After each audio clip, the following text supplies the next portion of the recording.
Hello everyone, hello and welcome back to our channel. तो आज की वीडियो में हम अपने क्लास 10th मैथ्स के क्वाड्रेटिक इक्वेशंस वाले चैप्टर के क्वेश्चंस करने वाले हैं from NCERT exemplar. I hope आप लोगों ने एनसीईआरटी एक्सरसाइजेस तो ऑलरेडी कर रखी होंगी। तो एनसीईआरटी एग्जाम्पलर आपके एग्जाम के पॉइंट ऑफ व्यू से काफी इंपॉर्टेंट है। यहाँ से डायरेक्ट क्वेश्चन भी आ जाते हैं बोर्ड एग्जाम में। तो हमने लास्ट वीडियो में अपनी फर्स्ट एक्सरसाइज की थी 4.1, जो कि मेनली एमसीक्यूज थे जिसमें सिर्फ। आज हम अपनी सेकेंड एक्सरसाइज यानी कि 4.2 वाली एक्सरसाइज करने वाले हैं। So let's get started. तो आप यहाँ पर जैसे देख सकते हैं शॉर्ट आंसर क्वेश्चंस हैं इस एक्सरसाइज में। मेनली छोटी सी एक्सरसाइज है और ज्यादा टाइम भी नहीं लगेगा। आपको 2 सैंपल क्वेश्चन सॉल्व करके दे रखे हैं, ये आप एक बार देख सकते हो। सॉल्यूशंस आपको गिवन है। हम लोग डायरेक्टली एक्सरसाइज से स्टार्ट करेंगे, ठीक है। तो 4.2 में पहला क्वेश्चन क्या बोल रहा है, state whether the following quadratic equations have 2 distinct real roots and justify your answer. अब बात आती है 2 डिस्टिंक्ट रियल रूट्स होते कब हैं। 2 डिस्टिंक्ट रियल रूट्स कब होंगे, हमने नाम सुना है डी का, डिस्क्रिमिनेंट। अगर आपका डिस्क्रिमिनेंट पॉजिटिव हो तब आपके रूट्स रियल होंगे और डिस्टिंक्ट होंगे। 3 कंडीशन थी डी की। डी अगर 0 हो जाए तो रूट्स रियल होंगे और इक्वल होंगे। अगर डी ग्रेटर देन 0 है मतलब पॉजिटिव है तो रूट्स रियल और डिस्टिंक्ट होंगे। और अगर डी लेस देन 0 है, नेगेटिव है, तो रूट्स इमेजिनरी होते हैं, ठीक है। तो हमें हर सिनेरियो में क्या करना है, अगर हमें चेक करना है कि डिस्टिंक्ट रियल रूट्स होंगे या नहीं, बस हमसे ये पूछा है। तो हर सिनेरियो में 10 इक्वेशन है। 10 के 10 इक्वेशन के लिए क्या करना है, आपको पहले बी निकालना है, मतलब डी निकालना है, डिस्क्रिमिनेंट। डिस्क्रिमिनेंट किसके इक्वल होता है, D is equal to B square minus 4ac से आपका निकलता है। जहां पर आई होप थोड़ा सा रिवीजन टाइप ऑफ चीज भी हो जाए, ताकि सॉर्ट ऑफ रिवीजन हो जाए आपका, तो इसलिए हम बेसिक चीजें भी एक बार रिकैप कर रहे हैं। जहां पर आपका जो जनरल इक्वेशन है, जनरल फॉर्म है क्वाड्रेटिक इक्वेशन की, वो क्या है, ax square plus bx plus c is equal to 0, ठीक है। तो हर सिनारियो में 10 के 10 क्वेश्चंस के लिए हमें क्या करना है, डी निकालना है। डी अगर 0 से बड़ा आए तो आपके रूट्स डिस्टिंक्ट और रियल होंगे, अदरवाइज नहीं होंगे।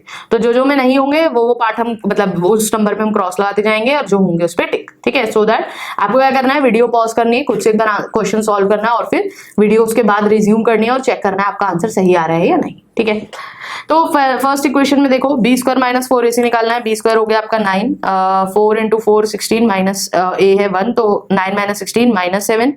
डी कैसा है, नेगेटिव है, लेस देन 0, तो क्या रियल डिस्टिंक्ट होंगे, नहीं। लेस देन 0 में क्या होंगे, इमेजिनरी रूट्स होंगे। नेक्स्ट आगे चलते हैं। सेकंड पार्ट में क्या है, 2x स्क्वायर माइनस 6x, तो बी स्क्वायर हो गया आपका 6 6 36 माइनस 4ac, 4a इंटू सी हो गया 9, 4 9 36, तो ये कितना हो गया, डी आपका आ रहा है यहाँ पर 0। डी क्योंकि यहाँ पर 0 है तो 0 का मतलब क्या हो गया, रूट्स कैसे होंगे, रियल एंड इक्वल, ठीक है। सो सॉरी मैंने पहले थर्ड पार्ट ले लिया, तो थर्ड पार्ट में भी रियल और डिस्टिंक्ट नहीं होंगे। सेकंड पार्ट देख लेते हैं। सेकंड पार्ट में क्या हो जाएगा, बी स्क्वायर हो गया आपका 1 माइनस 4 इंटू ए इंटू सी, तो 4 2 जा 8 और 8 प्लस का हो जाएगा, मतलब डी 9 आ रहा है, ग्रेटर देन 0 है, तो रूट्स रियल डिस्टिंक्ट होंगे।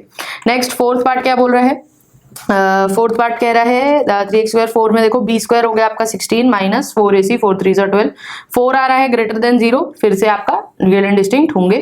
फिफ्थ इक्वेशन के लिए क्या करो, पहले ब्रैकेट खोल लो, a plus B whole square identity लगा के, x square plus 4 4 16 plus 2 4 8x minus 8x is equal to 0, तो 8x कैंसिल हो गया, x square is equal to minus 16 आ रहा है, यानी कि रूट्स कैसे होंगे, इमेजिनरी, ठीक है।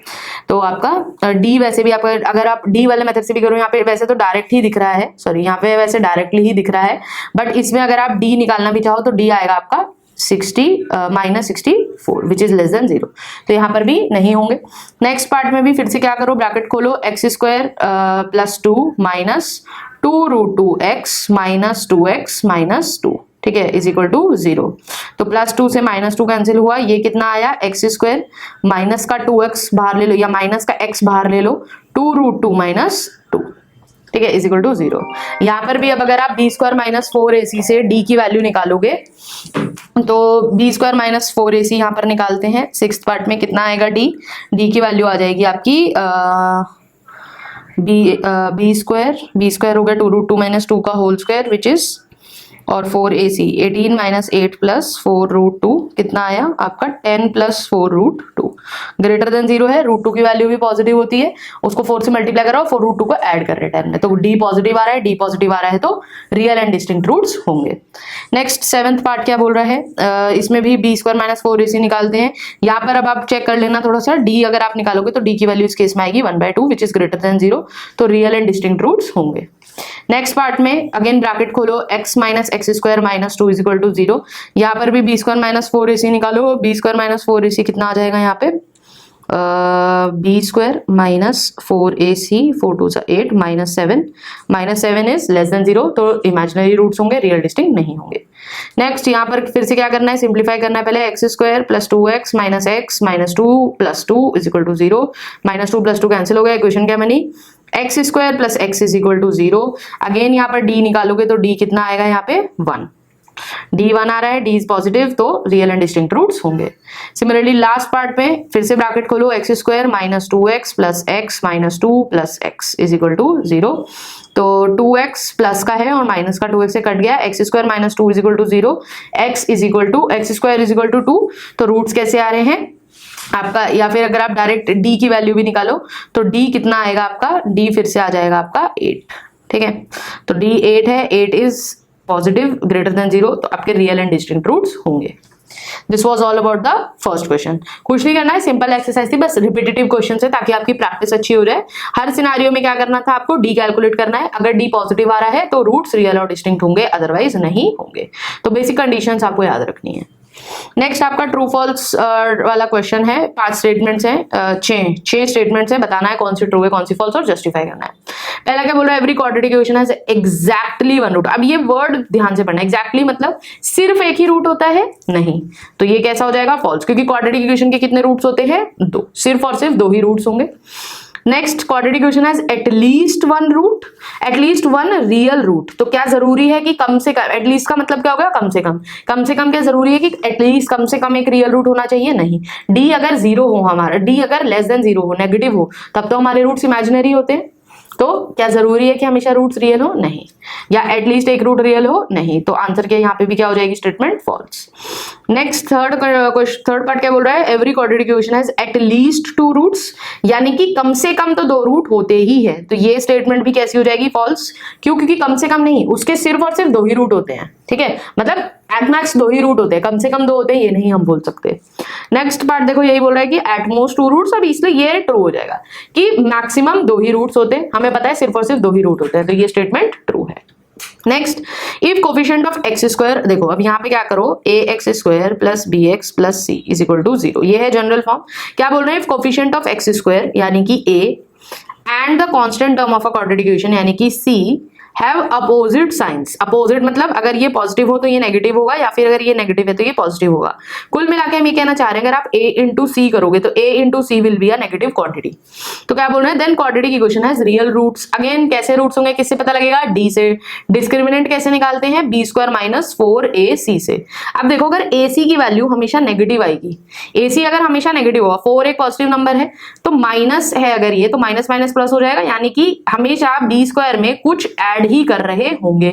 b² में कुछ ऐड करोगे तो d हमेशा, क्योंकि b² कभी नेगेटिव नहीं आ सकता, स्क्वायर हमेशा पॉजिटिव होगा किसी भी नंबर का, तो क्योंकि ये पूरी क्वांटिटी हमेशा पॉजिटिव होगी तो हम कह सकते हैं कि रूट्स हमेशा रियल होंगे, ठीक है, तो ये स्टेटमेंट कैसी हो गई, ट्रू।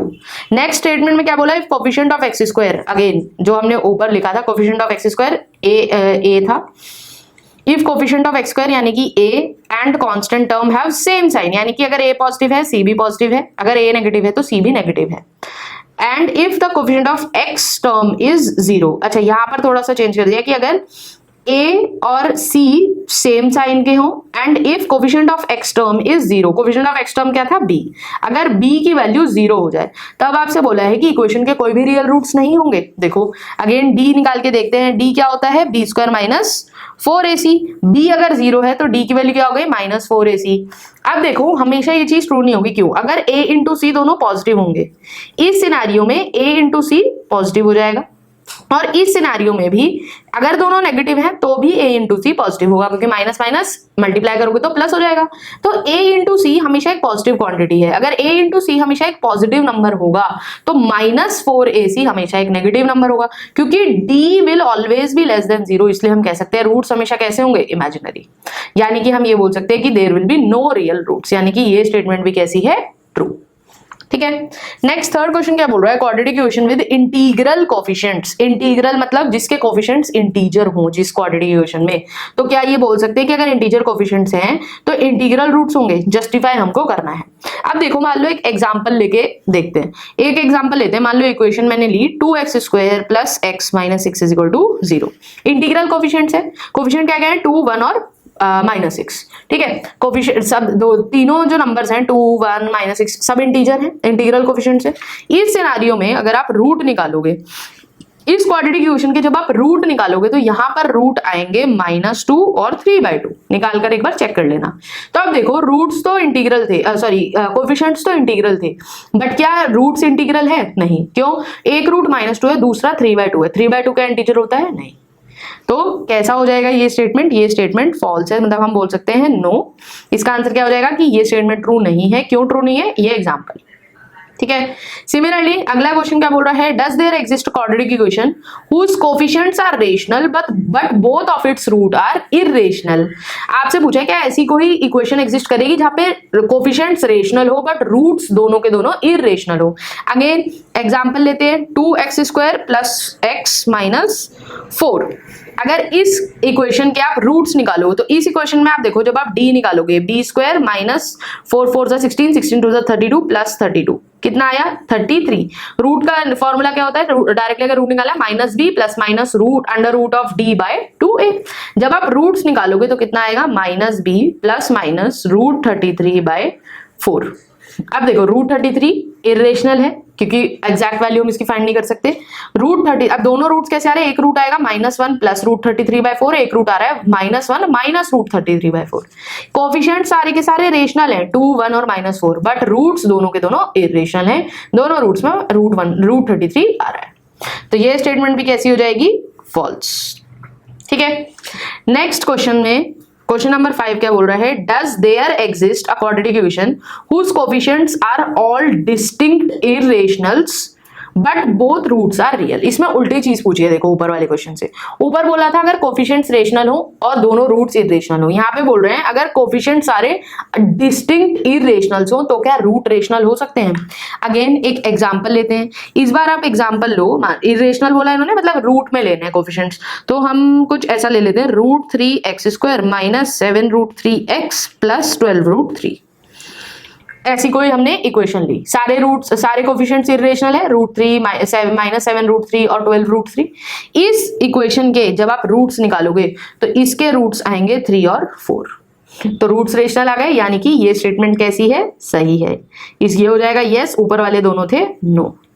ठीक है, सॉरी ऊपर वाला भी था, हमने यहाँ पर भी आपको दिखा दिया था कि अगर कोफिशिएंट्स रेशनल हो तो रूट इररेशनल आ सकते हैं, जिसपे √33 आ रहा था। तो ये भी यस, ये भी यस, और ऊपर थर्ड वाला क्वेश्चन में था नो। ठीक है, एग्जाम्पल देना आपको, बस उसी से जस्टिफिकेशन हो जाएगा। नेक्स्ट क्वेश्चन नंबर 6 क्या बोल रहा है, is 0.2 a root of the equation. एक इक्वेशन आपको मैंने आपसे पूछा है कि क्या 0.2 इसका रूट होगा। कोई भी नंबर किसी इक्वेशन का रूट है या नहीं, कैसे चेक करना है, वो नंबर अगर उस इक्वेशन को सेटिस्फाई करे तो वो उसका रूट होगा। तो 0.2 की x की जगह 0.2 वैल्यू डाल के देखो इक्वेशन सेटिस्फाई हो रही है या नहीं। अब डेसिमल की गलती मत कर देना स्क्वायर लेने में, बहुत कॉमन मिस्टेक है। ठीक है, क्योंकि हमें 2 दिखा, इधर 4 दिखा, तो हमें लगा स्क्वायर करेंगे तो हो जाएगा, नहीं। बट क्यों, प्रॉब्लम क्या होगी, 0.2 का स्क्वायर लोगे तो कितना आएगा, 0.04, और इधर है 0.4, तो क्या ये 0 होगा, नहीं होगा। तो स्टेटमेंट कैसी है, गलत। तो ये आंसर हो जाएगा नो। लास्ट क्वेश्चन क्या बोल रहा है कि अगर b की वैल्यू 0 हो, b की वैल्यू यहाँ पे 0 करो, इसको उड़ा दो, और इक्वेशन आपको गिवन है x² + c = 0। आपसे पूछा है क्या इसके रूट्स इक्वल और अपोजिट इन साइन होंगे, ये चेक करना है। x² किसके इक्वल हो जाएगा, -c के। x किसके इक्वल हो जाएगा, ±√−c। तो रूट्स सेम है, न्यूमेरिकली इक्वल है, न्यूमेरिकली दोनों की वैल्यू √-c है, और साइन दोनों का अपोजिट है। एक रूट्स क्या हो जाएंगे, एक रूट होगा +√−c और एक रूट होगा -√-c। ठीक है, तो स्टेटमेंट कैसी है, ट्रू, मतलब सही स्टेटमेंट है, यस हम कर देंगे, ठीक है। So this was all about this today's video. I hope you found this content helpful, आपको थोड़ी सी एक अच्छी प्रैक्टिस मिली होगी, एंड इन केस अगर आपको कोई भी डाउट्स है इन एक्सरसाइज के क्वेश्चन में तो वो भी क्लियर हो गए होंगे। If you still have any doubts, या फिर आप चाहते हो कि कोई और वीडियो हम पहले लेके आए किसी और टॉपिक की, you can post your doubts और your suggestions in the comment box. If you found this content helpful, then do like, share and subscribe to our channel. See you in the next video. Thank you so much for watching the video.